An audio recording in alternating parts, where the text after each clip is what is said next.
Elias Rodriguez has on yesterday, on Wednesday, 21st of May, has I think committed a terrorist attack. I don't think you would call this anything different, or assassination, or assassination is more targeted.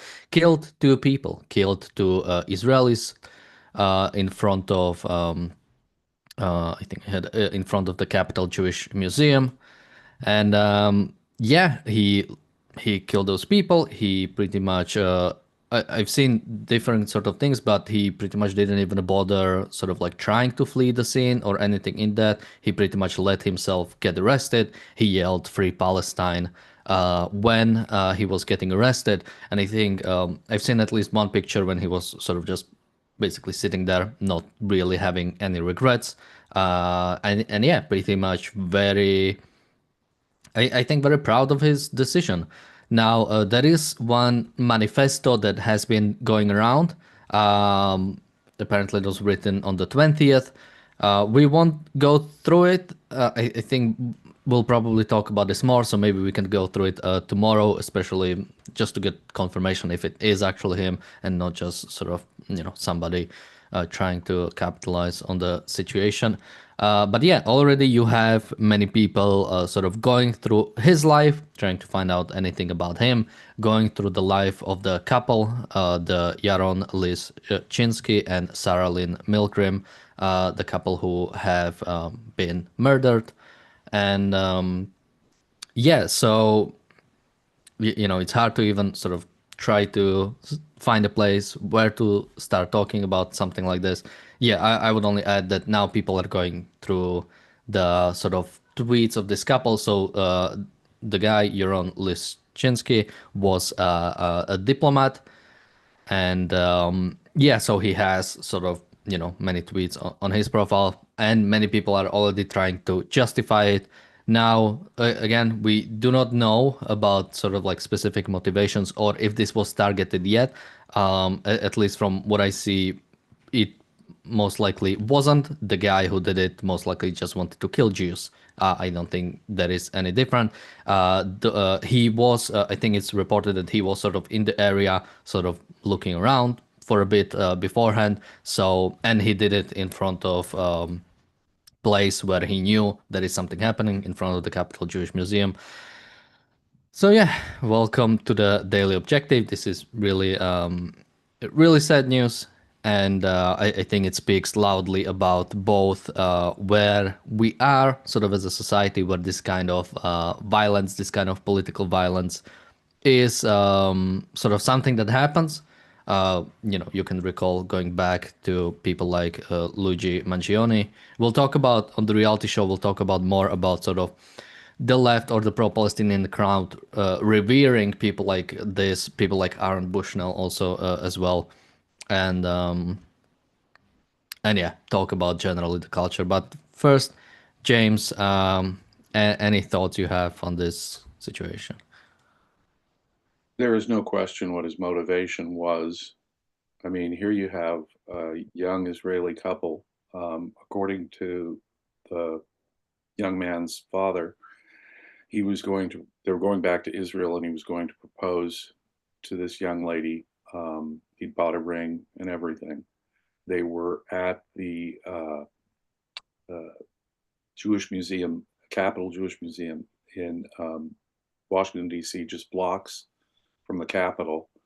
They were there to talk about getting aid to Gaza, getting aid to Gaza. When it happened, he yelled out, "Free, free Palestine," the same chant that we've heard across universities in the West when they demonstrate. We've heard this how many times? Free, free Palestine is what he said. And he made it clear to witnesses inside. He walked inside the building and made it clear to people there that his motivation was political. This is terrorism. This is political intimidation. This was violence against innocent people, precisely motivated because of Jew hatred and his hatred of American policy for Israel and Israel's uh, behavior in Gaza, which he finds apparently worth killing innocent people. There are a number of so far unconfirmed reports, like the manifesto you mentioned. Another report was that this guy was an active member. He's from Chicago, homegrown American, Elias Rodriguez, from Chicago. He was an active member of the Alliance for Socialism and Liberation, which in 2023 plastered his school with stickers that said, "Eliminate Zionists." So all of this evidence seems to be adding up in one direction, and it makes it perfectly clear. But at the scene, he made his motivations perfectly clear when he yelled out, "Free, free Palestine." He'd been pacing around in front of the museum, as I say, where they were discussing how to get aid into Gaza, of all things, and just simply gunned them down. There were many shots. They didn't stand a chance. They were shot at close range. This was obviously an act of horrific terrorism. The irony is that 24 hours ago, on this show with Rozzy, I said that the kind of coverage that we're getting from the BBC and other outlets in English-speaking media is, I think my exact words were, ginning up murderous, violent hatred against Jews. And it's not unexpected. Obviously, I said it yesterday in just those terms. But it is still creepy that it happened so quickly within 12 hours of my saying just that. These innocent young people were slaughtered for political reasons by a pro-Hamas thug. And when you have the demonstrations across America that we've had, where threats and violence and Jewish students being chased down, Jewish students being blocked, illegal encampments, vandalism, threats, even violence, and the universities don't respond. Think about it. In my country, the famous universities and all of the big name universities in my country, Harvard, Columbia, Cornell, NYU, George Washington University, UCLA, they did nothing. They did nothing as murderous chants of violence, as assaults on Jewish students at those universities were taking place. Law enforcement did practically nothing in most of these cases. In some cases, they did. The universities turned a blind eye to it. And so, of course, if these people think, and if our media think that these were nonviolent protests that were going on for the last year and a half across my country, were peaceful protests, were just free speech, then why not kill people? I mean, that's just taking it up a notch. Apparently, that wasn't adequate for this man. So they have to take it up to the level of actual murderous violence against innocent people. It was politically motivated terrorism.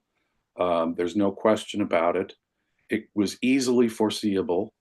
As I say, hours before it happened, I said that the way this whole story is being covered in Western media was, my almost exact words were, quote, ginning up murderous, violent hatred against Jews.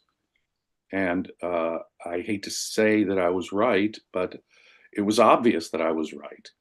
And within hours of my saying that, we see the next act, stepping it up. We compared it to Nazi Germany in the early 1930s, where violence was increasing. We were talking before we went on the air. We were talking about the last time there were major university protests in my country. That was the Vietnam War. Anything on this scale, they didn't go around killing people. There was some violence. There were sit-ins. There were demonstrations. There were illegal protests, but they didn't go around targeting innocent people for their political cause. We're seeing something much creepier, much worse, much more monstrous violence now against innocent people. This young couple who were Israeli embassy workers in Washington, D.C., absolutely horrific, inexcusable. And my universities, leftist politicians in my country, the BBC, the United Nations, no, they didn't do the killing, but they are morally culpable in this. They are twisting minds, twisting minds. I mean, you hear the story about the, 14,000 babies will be intentionally starved within 48 hours, mind you, was the news. It had to be kind of retracted, but that's, way back on page 30 or whatever of the newspaper or whatever, the website, so that what they're getting jammed into their head. And if you believe those kind of lies, which were just despicable lies, anti-Semitic, despicable lies that can only have the effect of generating anger, the BBC ought to be ashamed of itself today. Ought to be ashamed of itself today. All of those squad members in the United States House of Representatives who take the side of Hamas and all this ought to be shunned, ought to be regarded as responsible. I'm not saying that they were directly responsible. Obviously, it's this guy who apparently was acting on his own. But think about that now. His sole actor, he was convinced that it was morally justifiable to gun down innocent young people. And it was in Washington, D.C., where they were discussing, mind you, how to get aid to Gaza. That's how monstrous this is. This guy perfectly proud of what he did, as you say. He did nothing to stop getting caught. He stated his motives clearly at the time. And now there's probably all this other evidence, like this, perhaps this manifesto. And as I say, he may have belonged to this group, Alliance for Socialism and Liberation, which had been plastering his school in 2023 with stickers saying, "Eliminate Zionists." This is what you get. Yeah, and for people who say free Palestine just means end of Palestinian oppression or anything in that regard, this guy didn't yell death to Jews. He didn't yell death to America or death to Israel, the Houthi slogan. He yelled free Palestine because it is understood that it's a call for violence against Jews. This is exactly what it means. You can try to hide behind this as much as you want, but this is what it is. Now, again, somebody in the chat, normally I wouldn't read it, but I think it's good for context.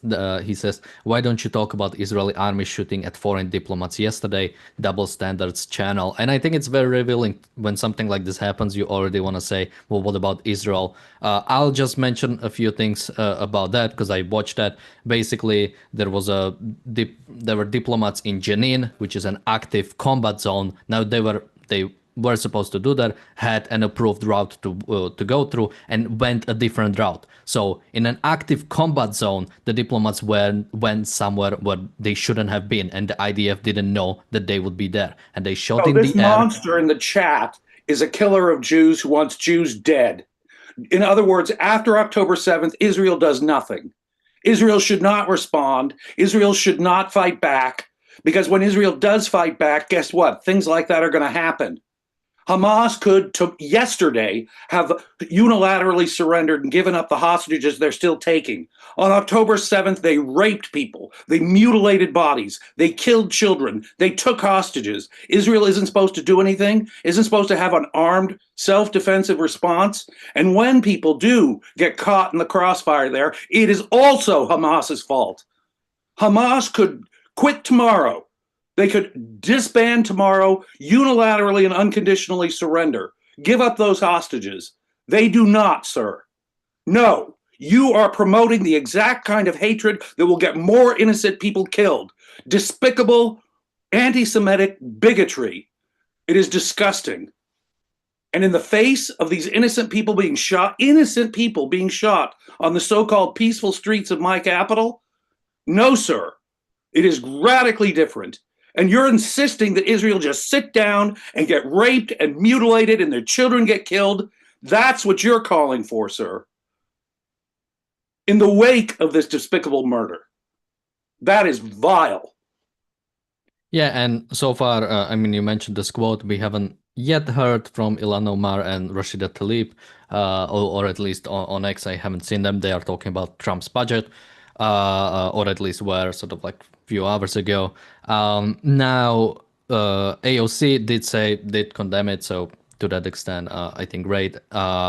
Of we course, had, American yeah, politicians, however disgusting they are going to condemn it and then do what this questioner did: condemn Israel for existing, condemn Israel for doing anything in response.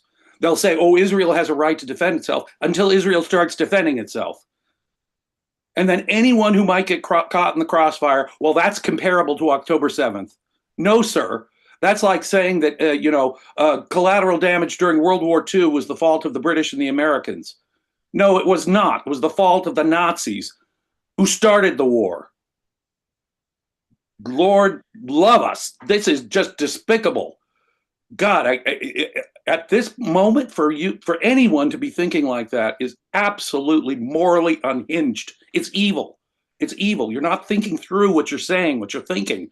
It is obviously motivated by raw Jew hatred of a kind we have not seen since Nazi Germany in Central Europe in the early 1930s. That's what we're seeing. we have a few super chats. First, Apollo Zeus, thank you so much. Jonathan, thank you so much. He says the chair. We one more super chat from Jonathan. Thank you so much. A super chat from Jeff. Thank you so much. Another super chat from Jonathan. Thank you so much. He says, "You are both outstanding advocates for Israel and reason." Thank you so much. A super chat from Bronx Guy Canhill Road. Thank you so much. And a super chat from PC.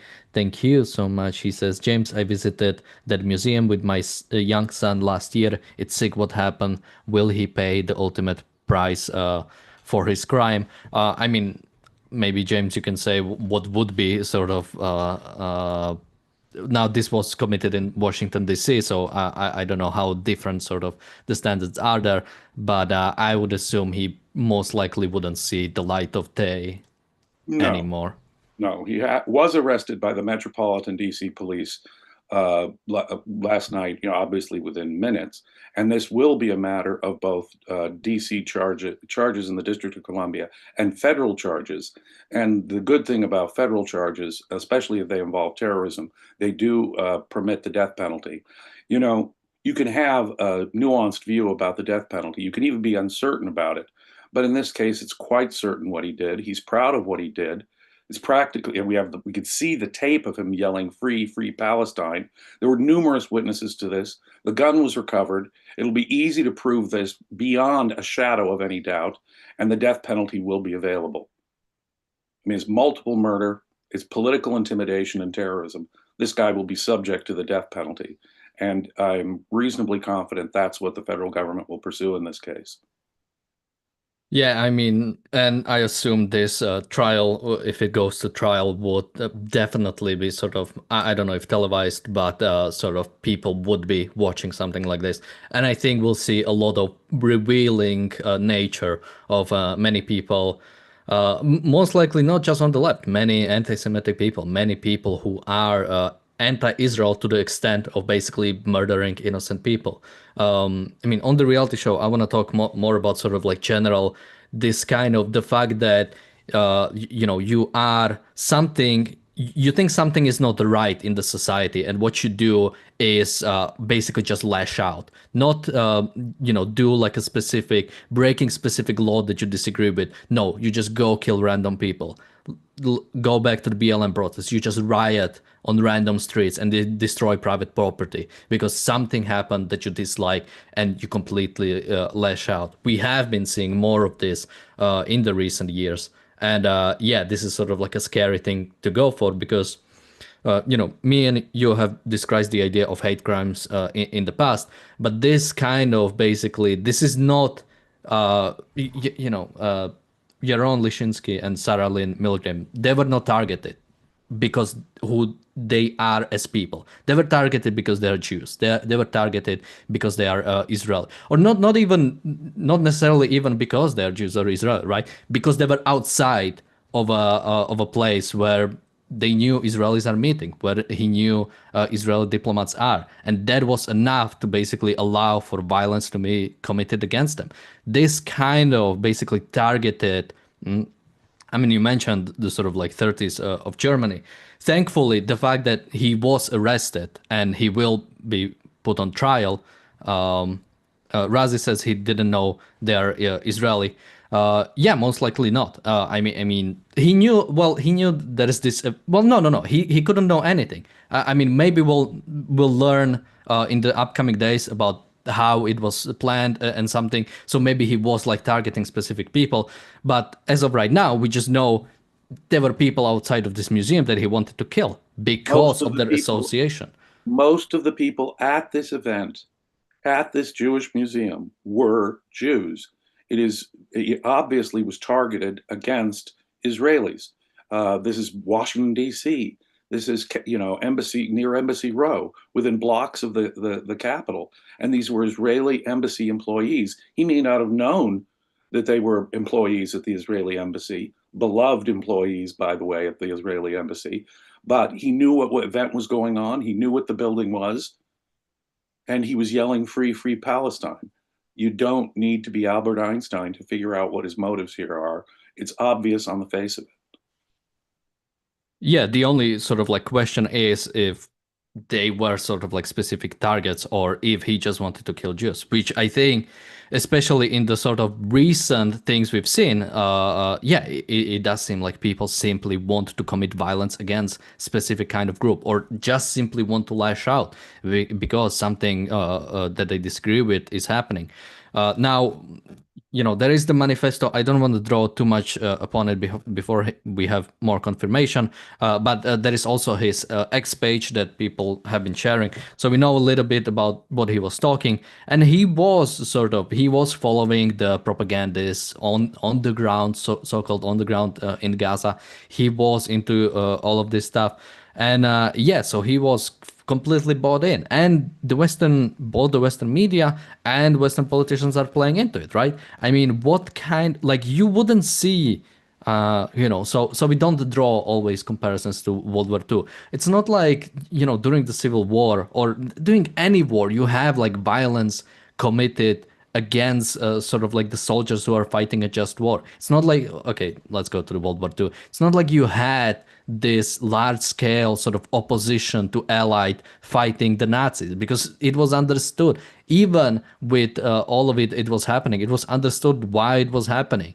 And the fact that the world is completely against Israel, not for doing something wrong, for doing something right, for actually defending Israel, for actually defending Israelis, trying to protect people, fighting the enemies, fighting the opposition side, and trying to stop this war, because this is the only way you stop war. You don't stop the war by surrendering. You don't get to peace, get to justice by surrendering to the other side. You have to crush it. You have to end it. And people have been in opposition against that. So this is the result of that. And now I don't want to take away agency from him, the fact that he was just controlled by the media or something. He Oh, chose to do this. yes. As you said, I think if it goes to trial, yeah, capital punishment, I think would absolutely be appropriate. The only reason why there is sort of like a problem with capital punishment is sort of you don't want even a slight chance of sort of uh, injustice to be delivered, sort of like somebody who was, because you cannot bring somebody back from the dead. But this is not something where we are not clear. We have testimonies. He was arrested on the spot. We have everything you would ever need. There is no defense in this case. There is no way you could defend this guy in any way. Basically admitted it, and we have it recovered his murder weapon. We have him on tape at the time yelling "Free, free Palestine" within minutes of this crime. I mean, it's absolute the evidence. If it looks like what it appears to be right now, there will be absolute certainty at trial that he is the perpetrator of a terrorist act that murdered multiple people. We talk about the effect of moral sanction on this channel. We're devoted here to analyzing things through the lens of the philosophy of Ayn Rand, objectivism.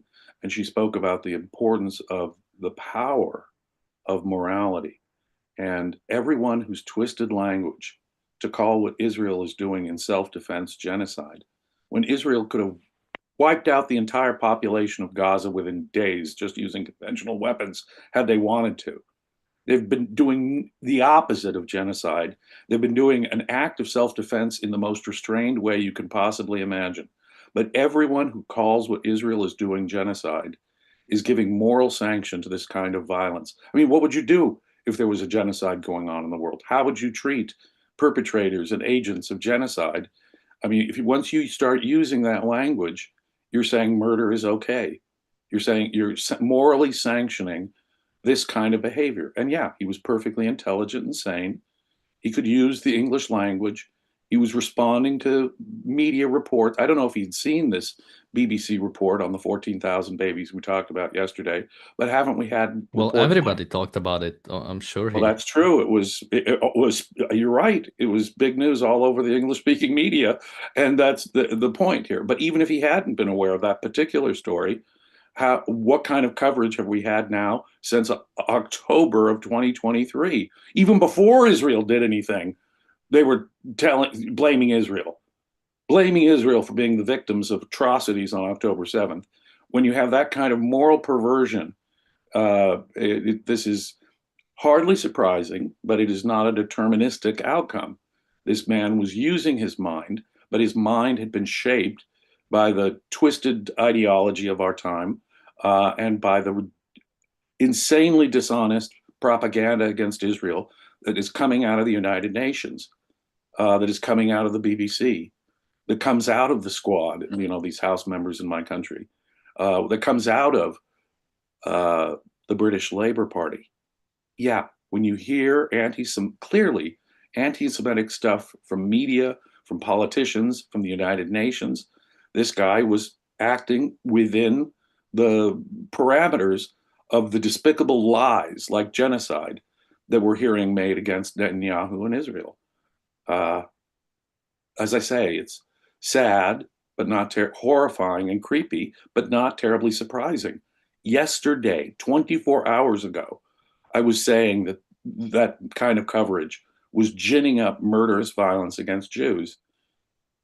I didn't have to wait long to see my prediction come true. So it's cause and effect. Free will doesn't mean it's causeless. We choose the causes of our own behavior, the reasons for our own behavior. This guy was acting cognitively connected to the horrific theories that people actively promote in the English-speaking media today. So he chose his reasons. He thought he was morally justified, and so he acted based on that that twisted sense of morality that he thought gives him the moral justification to gun down innocent young people. That's what we saw. We have a super chat from PC. Thank you so much. He says Kazans eat well. Well, again, not according to what the Western media would tell you, right? Or Western politicians, for that matter. There was an outrage against Israel in the last few days because they would deliver only a certain amount of aid and not enough. So there had to be sanctions. We had to come after Israel. We talked about this in the last few shows, and yeah. So this. I mean, as terrible as it is, as I said, it shouldn't come as a surprise. It was a matter of time that, yeah, where violence against Jews in general has been rising since October 7th. Again, the people who had a terrible thing committed against them, well, who had basically an attempted genocide to be committed against them by Hamas, by Palestinians, they are the ones who are being targeted after that attack. Again, um, imagine if I don't know what to like after 9/11, like people inside the people who survived would be like targeted after, like New Yorkers were targeted after the attack because there was a response to it or something like that. We are sort of like living in a terrible state where Jewish The people are simply not safe not in Arabic countries or not around the world, in Western countries with rule of law are capital not of the safe. United States of America. No, this is the genocide against the Jews that Hamas stands for. This guy was an agent of that very thing. When you're acting on behalf of Hamas, when you're acting against Israel, when it's defending itself, it's Hamas that has the genocidal intentions. It is Hamas that has the genocidal intentions. And this guy is defending that. And what is the only consistent way to defend that? Kill Jews. This guy, as I say, he may have plastered his school in 2023 with stickers that said "Eliminate Zionists." Okay, this is what he has been his motivation apparently for some time. So we'll continue talking about this on the reality show, where we'll bring up a bit more of a context from the past, as well as some of the communications so far we have from some people. We had a really terrible response from Cheng Yuger already, which we can go through, as well as sort of the general way of the way this sort of like the anti-Israel or the so-called pro-Palestinian protests have been going. So make sure to join us for that in just a minute or so. James, any last thoughts from you? No, but you don't see, for example, supporters of Israel going out and just shooting Muslims or Palestinians when they're abroad, do you? No, Israel's actions have been contained to Gaza, and then, of course, uh, against Hezbollah and the Houthis when they faced attacks from those quarters as well, or Iran's military facilities when they were hit with missiles.